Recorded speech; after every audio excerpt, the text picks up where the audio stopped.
Merci pour cette intro.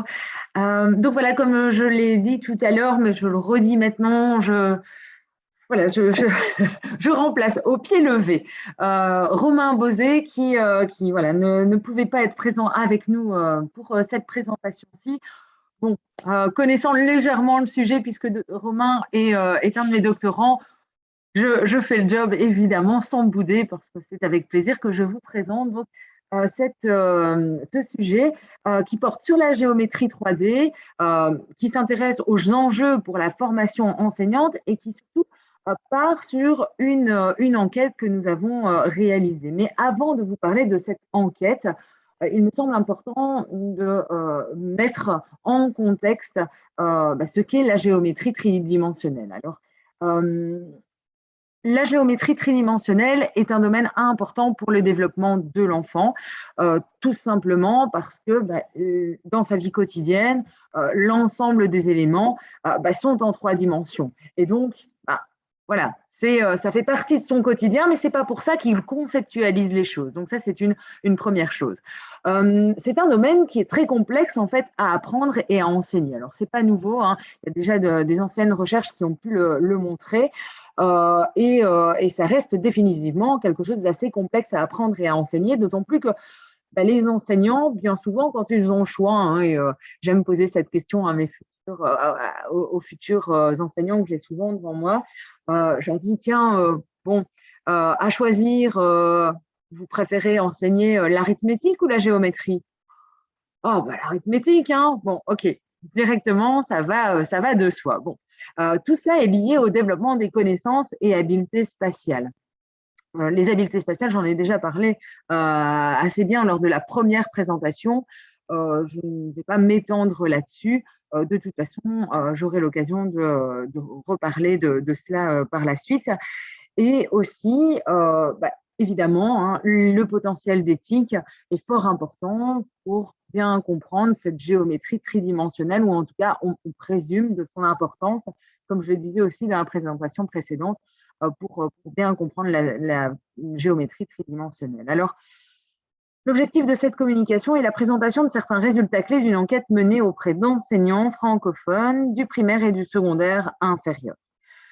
L'idée est d'identifier les conceptions et pratiques déclarées des enseignants à l'égard de la géométrie et de la géométrie 3D, et aussi, évidemment, de réfléchir sur certains enjeux de la formation des enseignants dans ce domaine. Alors, au niveau de l'identification des conceptions et pratiques, on va s'axer sur différents points dans le cadre de ce questionnaire. Notamment, on parlera des définitions associées à la géométrie, de l'utilité associée à la géométrie et à la géométrie 3D. Est-ce que véritablement c'est utile la géométrie? Puisque quand on leur pose la question, les enseignants nous disent souvent que bon, moins d'arithmétique que de géométrie, plus de calcul que de géométrie, pardon.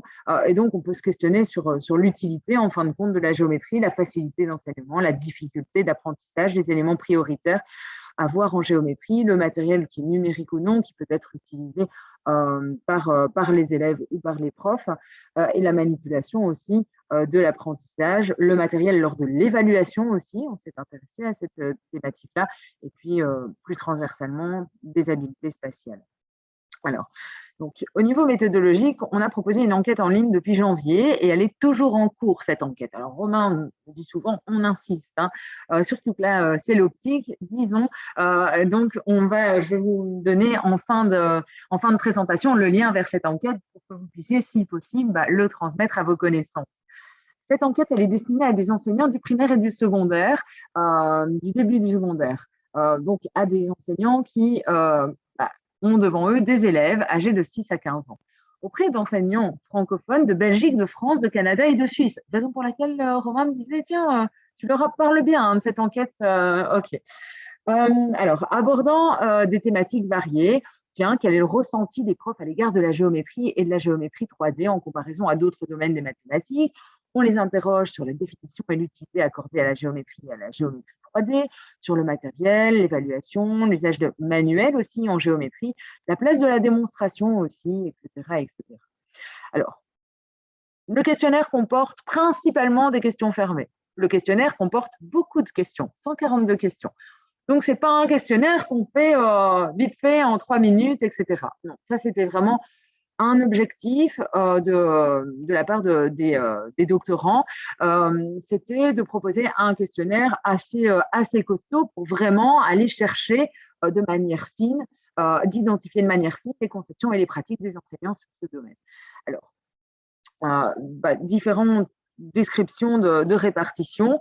On a demandé, par exemple, de situer le niveau d'aisance par rapport au contenu mathématique à enseigner en géométrie 3D, où les profs devaient nous dire de très à l'aise à très peu à l'aise. Ou alors, pour une autre question, dans les chapitres liés à la géométrie 3D, proposez-vous aux élèves du matériel numérique de non jamais à oui très souvent. Certaines questions étaient semi-ouvertes, 49 sur 142 quand même. Donc, ça, pour vous dire, ça prend du temps de bien le remplir, ce questionnaire. L'idée est d'identifier des occurrences d'idées. Des questions de ce type, selon vous, à quoi la géométrie dans l'espace à 3 dimensions, géométrie 3D, voilà, sont posées. Donc, des questions de ce type-là. Alors, l'échantillon, pour l'instant, il y a 161 sujets qui ont rempli l'enquête à plus de 50%. Principalement des Belges et des Français. Raison pour laquelle on passe vraiment cet appel auprès de vous, auprès des Suisses. Donc, effectivement, sur les 161 répondants, on a 51% de Belgique francophone, 42% d'enseignants français, 6% du Canada et puis 1% pour la Suisse. Bon, autant vous dire que on est en cours, l'enquête est toujours en cours, donc on ne va pas pouvoir vous présenter toutes les réponses, parce que sinon, on risque d'influencer les réponses des prochains répondants. Mais voilà, tout ça pour vous dire qu'on a quand même décidé dans cette présentation, Romain a décidé dans cette présentation de quand même pas montrer ce que ça donnait pour la Suisse, mais c'est clairement à titre anecdotique. Étant autant du primaire que du secondaire inférieur. Alors pour le coup, on a quasi une très bonne répartition entre les profs du primaire et ceux de secondaire inférieur.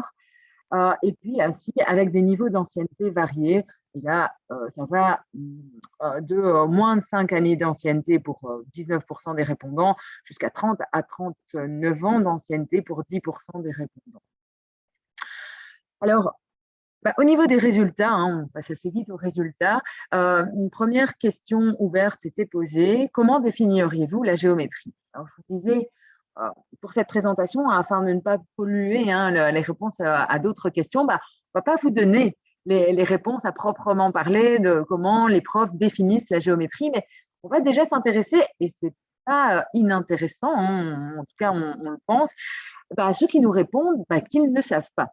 Donc, des enseignants qui nous disent je ne sais pas définir ce qu'est la géométrie, ils sont 14%. Et puis, il y en a quand même 7% qui nous donnent un élément qui n'est pas une définition de type la géométrie doit être concrète, on doit utiliser des outils, c'est un art qui fait partie de notre quotidien, c'est la mal-aimée. Bon, ça demande de la précision, des soins, de la rigueur, etc. Donc, bref, plus d'une ou d'un enseignant sur 5, près de 21%, ne savent pas véritablement définir ce qu'est la géométrie. C'est un taux, on retrouve un taux légèrement plus important chez les enseignants du primaire que chez les enseignants du secondaire. Mais vous voyez que la différence, elle est minime, très minime. Un taux aussi légèrement plus important chez les enseignants français et canadiens que chez les enseignants belges. Différence très très minime aussi au vu du nombre de répondants. Alors, quelle utilité associée à la géométrie et à la géométrie 3D? Donc, on a posé aux enseignants la question, tiens, selon vous, à quoi sert la géométrie? Et selon vous, à quoi sert la géométrie dans l'espace à 3 dimensions, géométrie 3D? Voilà.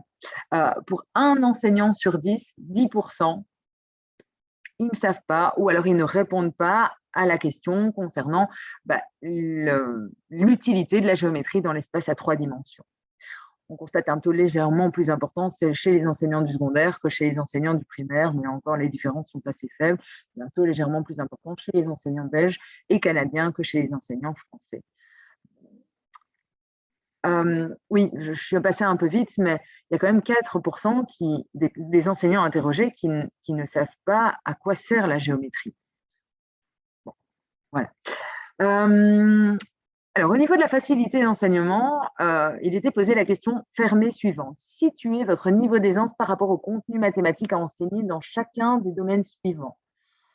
Bon, alors, on a fait, et c'est surtout les doctorants qui s'y sont collés, hein, une petite revue de la littérature, voir un peu comment étaient présentés les programmes de géométrie en France, en Suisse, au Canada et évidemment en Belgique. On les connaît pas mal, hein, en Belgique, pour justement créer ces catégories pour qu'elles ne soient pas artificielles, qu'elles ne fassent pas sens pour les enseignants à qui on pose ces questions. Et donc, première catégorie, nombre et opérations. Deuxième catégorie, traitement de données. Troisième catégorie, grandeur et mesure. Quatrième catégorie, géométrie. Et puis cinquième catégorie, géométrie 3D.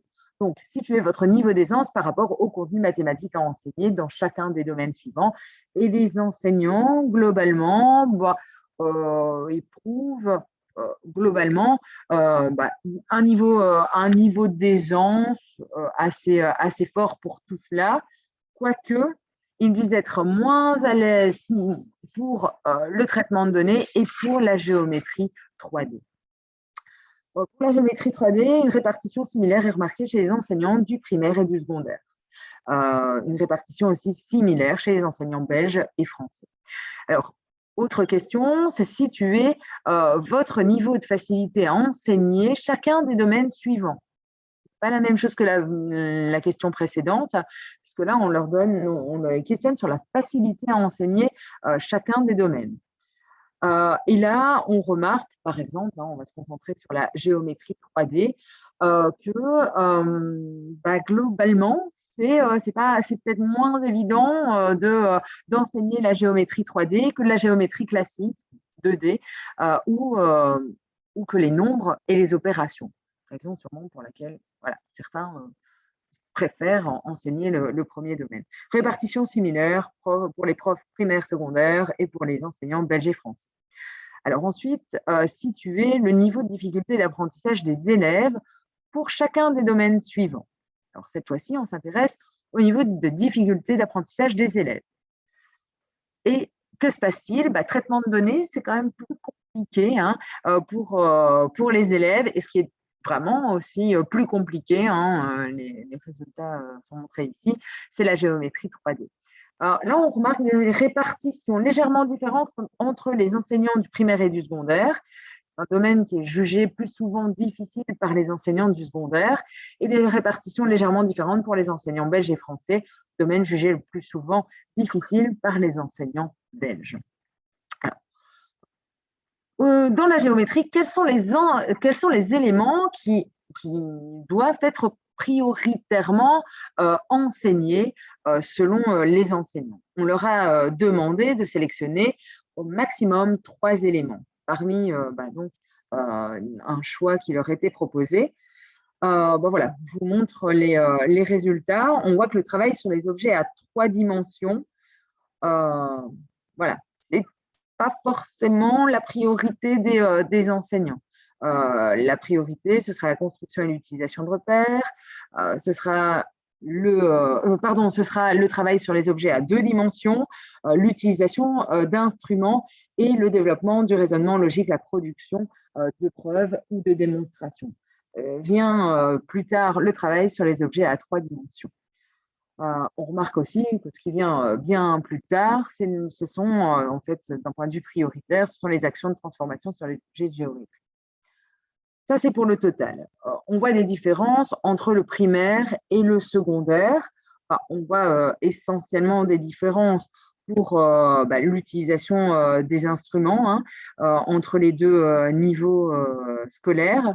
Mais en ce qui concerne le travail sur les objets à 3 dimensions, oui, on voit une différence, mais elle est moins marquée que pour d'autres choses, comme par exemple le développement du raisonnement logique et la production de preuves ou de démonstrations, qui est jugée plus importante dans l'enseignement secondaire que dans l'enseignement primaire. Et puis ensuite, des différences entre pays. Vous voyez que Romain s'est amusé à prendre les données et puis à les comparer selon les pays. Vous voyez que pour la Suisse, c'est vraiment un titre anecdotique, puisque l'effectif est de 2. Donc, oui, mais bon, C'est pour ça qu'on a besoin de Suisse pour relayer l'enquête. Voilà, bon, c'est sûr il faut vraiment utiliser ces résultats partiels avec des pincettes. Bon, alors, le matériel et la manipulation lors de l'apprentissage. Maintenant, alors, il fallait que les enseignants se positionnent sur une échelle de 1, donc pas du tout d'accord, à 5, à 4, pardon, tout à fait d'accord par rapport à cette affirmation concernant la manipulation du matériel concret ou numérique en géométrie. Donc, l'affirmation était la suivante: je manque de formation pour proposer des manipulations pertinentes en géométrie. Ah bien, on voit que la plupart des enseignants disent qu'il manque en fait de formation. D'un point de vue au total, mais aussi pas vraiment de différence entre primaire et secondaire. Et pour les pays, pour les différents pays, ben voilà, force est de constater qu'au Canada, ils sont plutôt tout à fait d'accord avec cette proposition. Alors que dans les autres pays, c'est un peu plus contrasté. Alors, autre question fermée, dans les chapitres liés à la géométrie 3D, à la géométrie 2D, que proposez-vous proposez-vous du matériel concret à vos élèves, qu'il soit ce matériel non numérique ou numérique. Donc, on voit ici sur le graphique voilà, que il y a des différences entre la proposition de matériel numérique concret, non concret, donc virtuel, et puis la proposition de matériel concret. Les résultats sont assez interpellants ici, hein. On voit vraiment une forte différence entre les deux au niveau du pourcentage de répondants. Pour les chapitres liés à la géométrie 2D, là aussi, on perçoit une différence au niveau des résultats. Donc, le matériel numérique semble davantage proposé pour la géométrie 2D. Ne semble pas proposé pour la géométrie 2D. Donc, plus d'enseignants du primaire utilisent régulièrement du matériel concret en Géo 3D et aussi en Géo 2D. Par contre, autant d'enseignants du primaire et du secondaire utilisent régulièrement du matériel numérique en Géo 3D. Plus d'enseignants du secondaire l'utilisent régulièrement en Géo 2D. Alors, autre question qui est posée, c'est: en classe, travaillez-vous le thème des solides? Quand vous travaillez le thème des solides, vous travaillez en général. Qu'est-ce qu'il travaille en général? Eh bien, on remarque que il y a une assez forte disparité entre enseignants, qu'il y a des outils qui seront d'ailleurs davantage travaillés et davantage utilisés par les enseignants du secondaire en comparaison à l'utilisation qui est faite par les enseignants du primaire. Pour les enseignants du primaire, eh bien, ils manipulent davantage des solides 3D. Et d'ailleurs, ils font manipuler ces objets 3D par leurs élèves, ce qui n'est pas vraiment le cas dans l'enseignement secondaire. Dans l'enseignement secondaire, on est plus sur des objets solides en 3D que les élèves peuvent observer uniquement, notamment sur tablette pour quelques-uns ou sur TBI pour d'autres. On voit aussi des différences dans le sens où ça n'appartient pas non plus apparemment à la culture du prof que de partager son support interactif qu'il est même parfois gardé pour lui en fait. Alors, raison de ceux qui n'utilisent pas de solide virtuel, pour des raisons logistiques ou matérielles, par manque de formation, mais aussi parce que cela n'apporte pas de plus-value par rapport au matériel concret, disent-ils. Et justement, c'est tout l'intérêt des expérimentations qu'on mène par ailleurs et que je vous ai déjà présenté tout à l'heure. Il y a aussi un manque d'intérêt pour ce matériel de la part de certains profs. En général, quand on leur demande aussi… je voulais déplacer ma fenêtre. Excusez-moi. Lorsqu'il s'agit d'évaluer de manière sommative les élèves en géométrie 3D, est-ce que vous utilisez uniquement des représentations 2D de solides? Est-ce que vous utilisez uniquement des représentations 2D de solides sur support numérique? Est-ce que vous utilisez uniquement du matériel solide 3D à observer, uniquement du matériel permettant de construire les solides, etc., etc.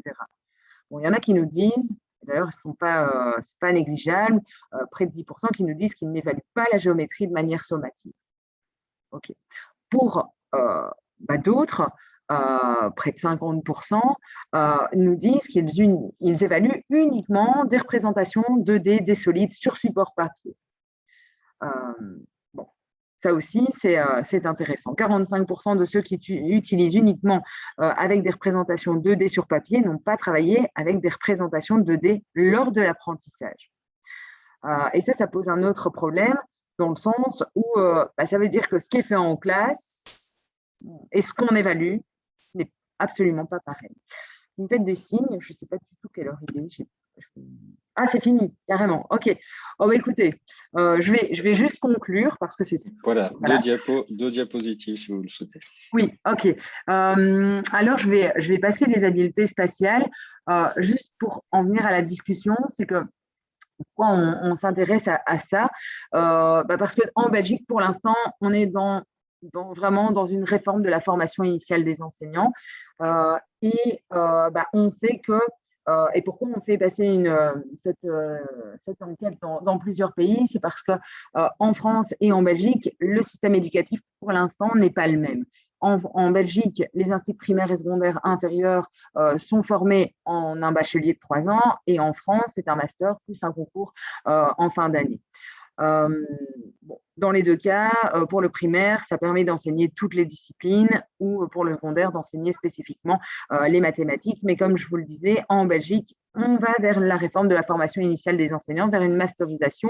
Et donc, c'est intéressant de voir un peu ce qu'il en est de nos collègues, chez nos collègues français notamment. Alors, quelques enjeux pour la formation. C'est important de connaître les outils numériques et leur potentiel auprès des enseignants parce que voilà, c'est important de savoir ce qu'eux en font. Est-ce qu'ils connaissent tous les outils qui existent, notamment déjà pour enseigner la géométrie ou pas? Comment aussi on doit former à tels outils et quels sont les besoins de formation des enseignants? Quelle prise aussi de conscience est-ce qu'il y a l'impact par rapport à l'impact de certains choix pédagogiques et didactiques sur la base de ce qui a été présenté? Donc, ça veut dire que c'est aussi un enjeu pour la recherche qui doit permettre d'éclairer certains choix réalisés ou de manière consciente ou non par les enseignants. Et puis aussi de s'intéresser à la connaissance de la discipline et de son utilité. Alors, je vais passer ça et vraiment, je vais arriver… évidemment, il y a des limites à cette étude avec uniquement des pratiques déclarées, notamment, juste pour vous montrer le lien de l'étude, sinon, là, Romain va m'en vouloir. Donc, voilà, l'enquête est accessible via ce lien. N'hésitez pas à le diffuser dans votre réseau auprès des enseignants que vous connaissez, primaire, secondaire, à large échelle, notamment en Suisse, puisqu'on a vraiment besoin de répondre en Suisse. Alors, je m'excuse vraiment. Je n'ai pas assuré niveau timing. Je pense que Romain avait prévu beaucoup de dia. Lui, passer sûrement plus rapidement sur certaines. Voilà, désolée pour cette présentation un peu raccourcie étant donné le timing. Merci beaucoup, Natacha.